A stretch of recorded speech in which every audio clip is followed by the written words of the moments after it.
How do you know that the assets that you have and the income streams you're going to have in retirement will support your life, but that you won't run out of money? That's where feasibility testing comes into play, and that's what we're going to discuss today. Thanks for taking the time to tune in.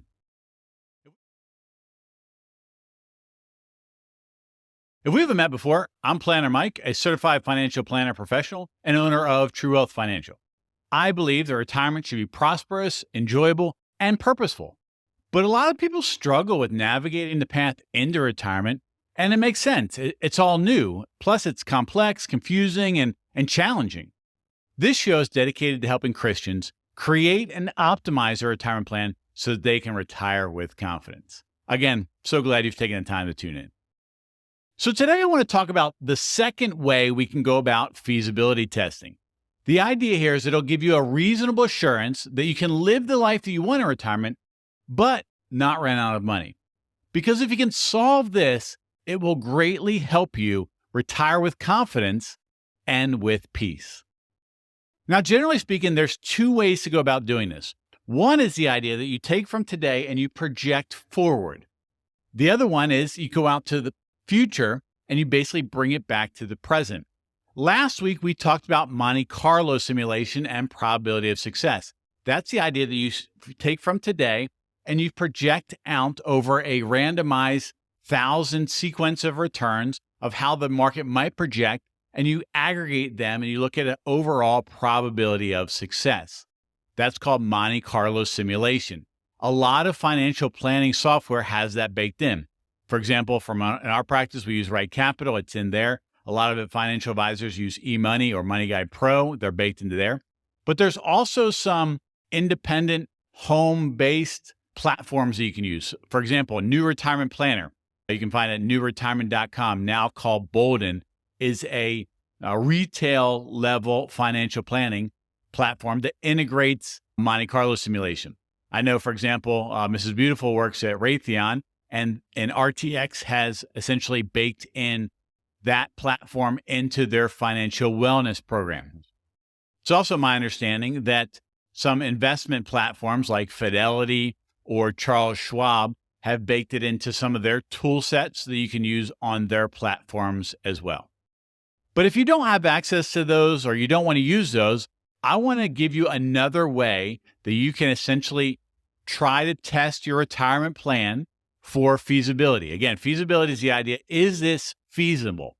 Are we going to be able to live the life that we want and have a reasonable assurance, not a guarantee because there's no guarantees in life, but a reasonable assurance that we will not run out of money over time? And the way we're going to do that is we're going to take the future cash flows that we have and we're going to bring them back to the present. Now, I got to give you a warning here. We're going to get a little bit of nerdiness in this episode, a little geeky here, but hang with me. It's not super concepts. And I'm actually going to show you in Excel the formulas that you can use to create a spreadsheet sort of like the one I'm going to show you today. It's not overly complicated. It's not rocket science, but it is a little bit of math involved. So just a warning up front. A second warning with this is that it is very dependent. The outcome you get is very dependent upon the variables that you get putting in. So you can make it pretty conservative if you want, or you can make it realistic if you want, or you can make it kind of optimal if you want. But just understand that the outputs you get, like everything in life, are very dependent upon the incomes that you get. But here's the thing. In this scenario, in this type of testing, you can control the variables. Vice, in Monte Carlo, you get all that randomness that we talked about last week. You have no control over that. This is a way where you can control the variables. But again, just a warning, your output is dependent upon your inputs.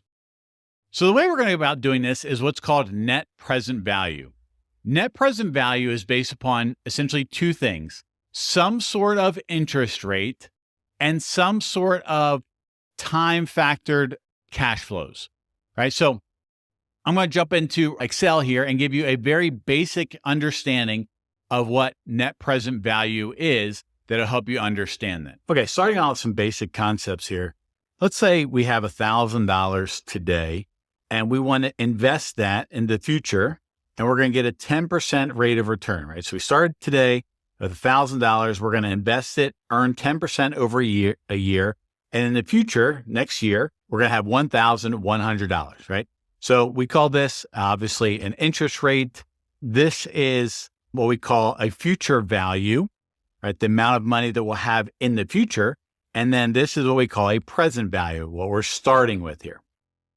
Well, basically, this is the same thing, only in reverse when it comes to net present value. We're trying to bring a future value and bringing it back to today. So with that in mind, let's say we want to have $1,000 a year from now in the future.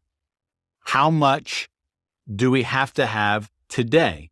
Well, assuming that we're going to earn 10% on whatever we have today, we have to figure out that value. We do that by calculating a present value. So we have a 10% rate of return. We have 1 year. We're not going to add anything to it. And we're going to have $1,000 in the future. So we have to invest $909.09 today that will earn 10% over the year, and we will end up with $1,000 in the future. The reason why this is negative is because that is a negative cash flow in, right? So we have to put in $909.09 to get out $1,000 in the future. Well, if we want to have $1,000 not in 1 year, but in 2 years, how much do we have to invest? So what would we have to invest today so that 2 years from now, we would have $1,000? Well, we can calculate that again as a present value. We use 10% rate of return, and we'll do it over 2 periods. We won't add anything to it, and we want $1,000 in the future.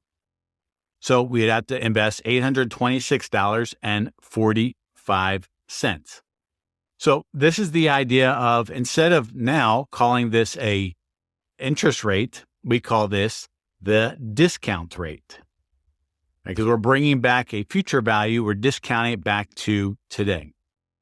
So net present value is a sum of future cash flows in today's dollars. So for example, if we added these together, so if we invested $1,735.54, we got a rate of 10%, we could take $1,000 out 1 year from now and $1,000 out 2 years from now. This essentially is the net present value, right? Again, I told you it's going to be a little nerdy, but you'll see how it applies here in a minute.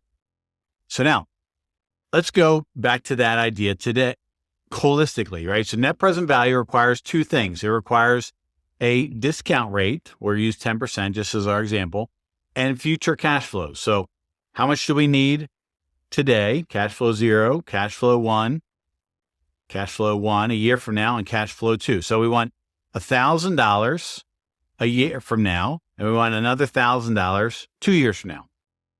So the net present value is the idea of the future cash flows discounted back to today. So we can calculate that in Excel.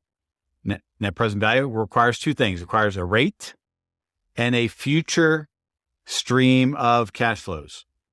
As you can see, this number here essentially is the same number as there. So net present value is the sum, in this case I added them up, 2 years, of future values in the future brought back to today given a rate of return. So that's essentially is what net present value is. Okay, so now I hope you have an understanding of how net present value works. We're going to apply this to our case study of Steve and Sarah Starter. So I want to take a couple minutes just to refamiliarize you with them, their family, their defined plans, and the incomes and the assets that they have. So now coming back to Right Capital, I want to revisit our case study. So I want to refamiliarize you briefly with Steve and Sarah Starter. They are 60 years old. They are beginning their retirement planning. They have 2 children, both of whom are married, each with a grandchild. From an investment perspective, Steve has a 401k, a Roth IRA, and a traditional rollover IRA. Sarah has a 403b and a Roth IRA. They have a money market account of about $40,000. They own their home and they have 2 vehicles. In terms of their goals, Steve wants to retire at age 65 when he can get Medicare. Sarah wants to retire from her teaching job at 63. They anticipate needing about $4,000 a month in today's dollars to live off of for retirement. They're going to get insurance through Steve's work until he retires 65, and then they'll both transition to Medicare. In terms of their goals, they have 3 levels, and we unpacked how to do this back in how to define your retirement plan. We have their base life, their base needs. So in addition to their spending, they like to keep $30,000 in emergency fund. They want to do some extra giving of about $5,000, some weekend travel, holidays, things like that, about $4,000. Steve is a bicycle enthusiast, so he does some biking. Sarah works in her gardens and flower beds. They spend some money on their hobbies. They like to get a new car, well, one car every 5 years or so, the first one being in 2026. And they anticipate spending about $25,000 on that car. So trading in their car plus about $25,000. Those 5 things is their base life, including their monthly income. In terms of what they would want, they'd want, if they could afford it, some additional spending, maybe $1,000 extra a month. So instead of 4, they would like $5,000.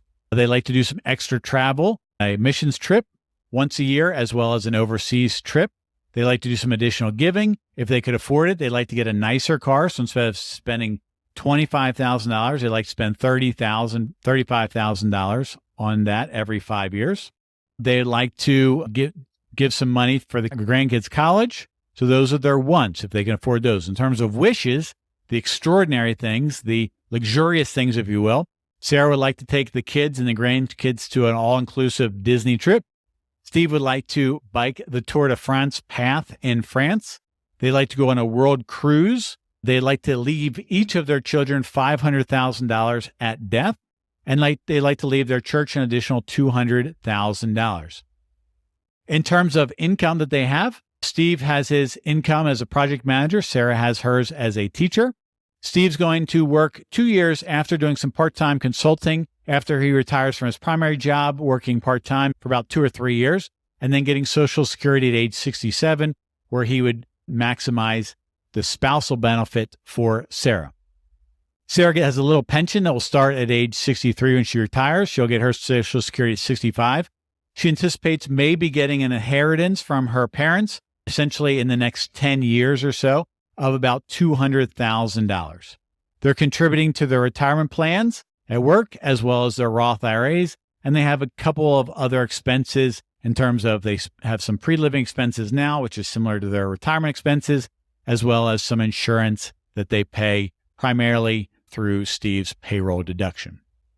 So now that you're familiarized with the starter family, we're going to dig into how feasible their defined plan is, right? So the first piece of retirement planning is we have to have a defined plan. We have to get out of our heads what it is that we think we want in retirement, knowing, of course, it's going to change, knowing, of course, it's going to evolve, but you have to have somewhere to test.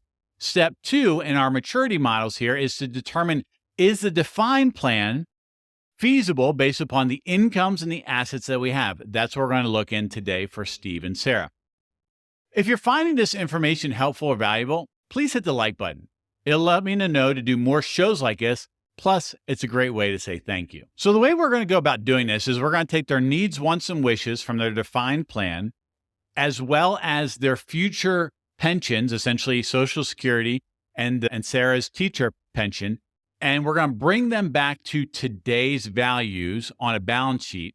And we're going to couple that essentially with the retirement plans that they have, their 401ks, their 403bs, their IRAs, etc. And then we're going to compare those two values, essentially assets and liabilities. So again, it sounds a little bit complicated, but we're going to have a spreadsheet here to walk you through it all. And so we'll transition to that now. So when we're calculating net present value for Steve and Sarah here, we need to look at a couple of different things. So first of all, just a reminder, essentially we're doing this from 2025 starting next year.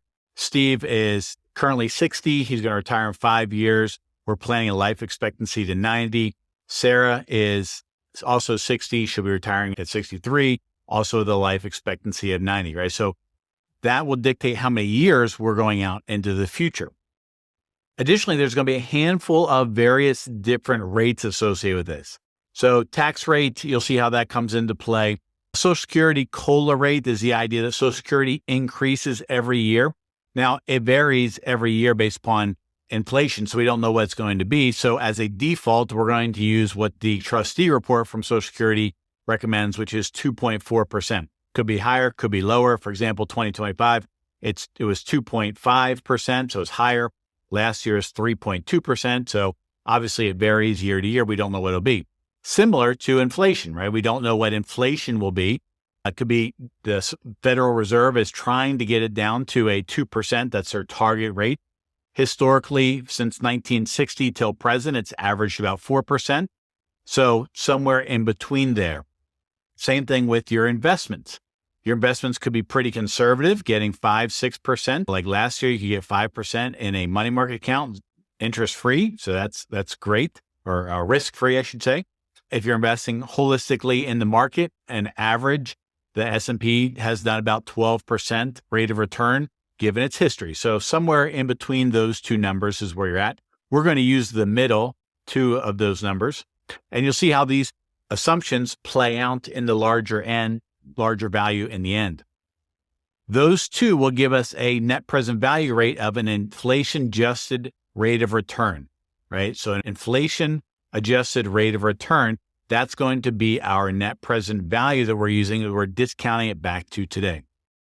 So you can see down the bottom, there's a whole lot of tabs here, and I'm going to show you how to blow out essentially a couple of these. And so we're going to do their needs. So as a reminder, Steve and Sarah need about $48,000 per year. So we're going to start with that number here and go all the way down to 90. Now, this number is going to be inflated every year. So for example, their basic life needs is $4,000 a month, but every year it's going to be increased by that inflation rate. Their health insurance is going to start around Social Security or Medicare age. So it's going to be $11,160 per year. And so you can see these are adding them up and we're inflating them over time all the way through the end of their plan. And we're going to keep adding a handful of things in there. For example, they wanted to get a car of $25,000 every 5 years. And so I'm going to go through and add the rest of these in here real quick. So now I've added in all of their current dollar needs for their basic retirement. And you can see we're totaling up here in the end. And then every year they get inflated up because their cost is going to go up. So if we total this down the end, we can see that it's going to cost them almost about $4 million. So to live their basic life, their basic great life in retirement, they need over the course of it about almost $4 million, $3.8 million. So what we're going to do though is we're going to bring that back to today's value, and they need about 1.7. You'll see how this all kind of plays out in the end. So we have their needs. I've already done that with their wants. Here as well, they need an additional $1.3 million for their wants, and they have their wishes, which is another $3 million because they're leaving almost $1.2 million of legacy goal that obviously gets inflated up over time. It's 30 years into the future. Now, we're going to do the same thing with their capital, right? So this is what they have coming in. They have $95,000 and $65,000 for a couple of years, and then Steve's going to work a part-time thing. And then we're going to look at their Social Security. So as a reminder, Sarah's going to start hers $1,800 a month at age 65, today's dollars. Steve's going to start his $3,000 at age 67, trying to maximize that survivor benefit. And those get inflated up again, given the Social Security COLA rate in the future. So it's not $21,000 because it's 5 years in the future. It's really $24,000. So now I want you to see this number. People say, oh, Social Security is not really worth anything. It's not going to pay me out anything. Well, if we add up all the money that Steve and Sarah are going to get from Social Security, inflated over time, they're going to get about $2.2 million from Social Security. That's a lot of money coming from Social Security benefits that don't really help a whole lot, or I'm not going to get anything, or Social Security is not going to be that much to live off of. And granted, it's not going to be completely a lot to live off, but for this two couple, that represents a lot of money coming in over the course of retirement. So don't discount the value of Social Security. So we're going to add her pension in here as well. She gets a pension starting at age 63 of $18,000. Now, pensions generally do not get COLA increases, right? Do not get cost of living increases over time. So her pension is going to be $18,000. So now we have their human capital, we have their social capital, and their current financial capital here, which is in current dollars, which then brings us all to this balance sheet here. This balance sheet is a current representation of the money they have today in their bank accounts and their retirement accounts right here, as well as the future streams of income they're going to have, Social Security and their pensions brought back to today, and what they're going to make in the future brought back today, compared against what they need, they want, and they wish in today's dollars, as well as accounting for taxes, because you always have to account for taxes. So the total that they have in terms of assets today and future income streams is $3.2 million. They need $3.5 million to live the life that they want from a needs, wants, and wishes perspective, as well as pay the taxes. So their funded ratio is 91%. So we would call that constrained. If it's over 100%, then they're overfunded, and that we'd encourage them to live a little bit more. If it's under 80%, we'd say that they're underfunded, and we encourage them to spend less. So this is the idea of we're testing for feasibility by bringing the future back to today so we can compare assets, money that we have, and liabilities, debts, or expenses that we have to pay in the future. So now that we understand that, let's try to determine, are we overfunded, adequately funded, or underfunded? Now, in an ideal scenario, if 100% of our assets and 100% of our liabilities from a present value perspective are equal, meaning 100%, then we're adequately funded. If we're below 100%, that means we don't necessarily have enough money in the future to pay for the expenses that we have. If we have maybe more than 110% of our assets, means we have more assets and income than we do needs or expenditures, right? So it all kind of depends. So that's how you can determine, green light, 110 or over, you're good. You can up your spending. If you're yellow, 100% in that range, you're good. You can maintain things the way they are. And if you're under 100%, you're kind of in the red, meaning that you have more desire to spend than you have money to spend. And so we want to decrease some of that spending.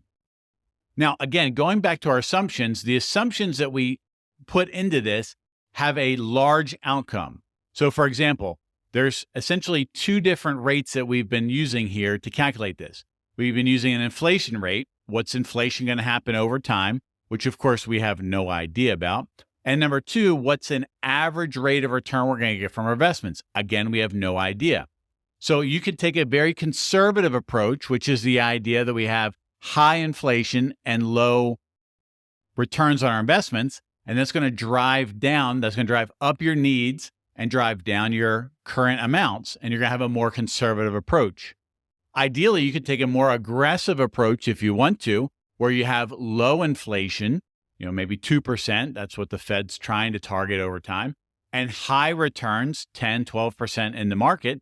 And then in that case, you're being overly kind of idealistic about your future projections, right? So low inflation, high returns, you're going to end up with a number where your needs are less, but your incomes and assets are going to be more, right? So it very much depends. But here, what you can do is you can kind of play out what you anticipate it to be, knowing, of course, that's going to be wrong because we have no idea what the future is going to bring. But again, the whole idea here is, do we get a reasonable assurance that our income and our assets will last over the lifetime? That's what we're trying to solve for here, right? And so year by year, as you get closer to retirement, you can refine those things. As you go through retirement, you want to stay connected to your plan, make adjustments over time accordingly. Next week, we'll bring all of this retirement planning home, and we're going to create a 5-year cash flow plan of how you're going to pay for the first 5 years of retirement. That, from my experience, is the most tumultuous and stressful time that there is in retirement planning. But if you can lay out where your 5-year cash flow is going to come from, it's going to greatly help you transition into retirement with confidence and peace. So we'll talk about how to do that next week. Today, we talked about a second way how to go about testing your defined retirement plan for feasibility. We use Steve and Sarah as a case study to help illustrate the process. And if you're still with me and you're finding this information helpful or valuable, please consider subscribing. Imagine what it's going to be like to have a feasible plan where you know what you want, you know what you have, and you have a reasonable assurance that the income and the assets you have will last your lifetime. That's what retirement planning is all about. And if you have this, it will really bolster your confidence and peace as you navigate into retirement. Now, ideally, this should be done in conjunction with an overall comprehensive retirement plan, one that takes in insurance needs, investment needs, tax needs, estate planning needs, and a whole bunch more. If you don't have a good retirement plan, a good first step might be to engage in a True Wealth retirement assessment. It's a financial checkup of sorts to determine how retirement ready you are. We'll give you an understanding of holistically where you stand today, give you access to right capital that you can play with over time, and we'll give you a one-page plan of recommendations that you can use to improve your journey into retirement. If you already have a retirement plan, a good micro action might be this week to go back and revisit it and check it for feasibility. Specifically looking at the two interest rates that you use. One, the inflation rate that you use, and number two, the rate of return that you use for investments. Because again, those have a large play in the outcomes, and then determine, are you overfunded, adequately funded, or underfunded? Remember, testing your retirement plan from a feasibility perspective will help you identify where you currently stand and inform you on the path ahead. I hope this helps you on your path to a prosperous, enjoyable, purposeful retirement. Until next time, hope you have a great day. Thanks again for taking the time to watch this week's episode of the True Wealth Financial Show. I encourage you to like, share, and subscribe so you don't miss any future episodes. Additionally, you can find more information on our website at www.truewealth.show. One final note, though, as we wrap up to today's show. While I hope the information was helpful, valuable, and insightful, it's really for information and educational purposes only. Prior to making any decisions or taking any actions, I'd strongly encourage you to talk to your legal, tax, estate, or financial advisor who's familiar with the unique circumstances of your particular personal situation. Thanks again for watching, and until next time, hope you have a great day.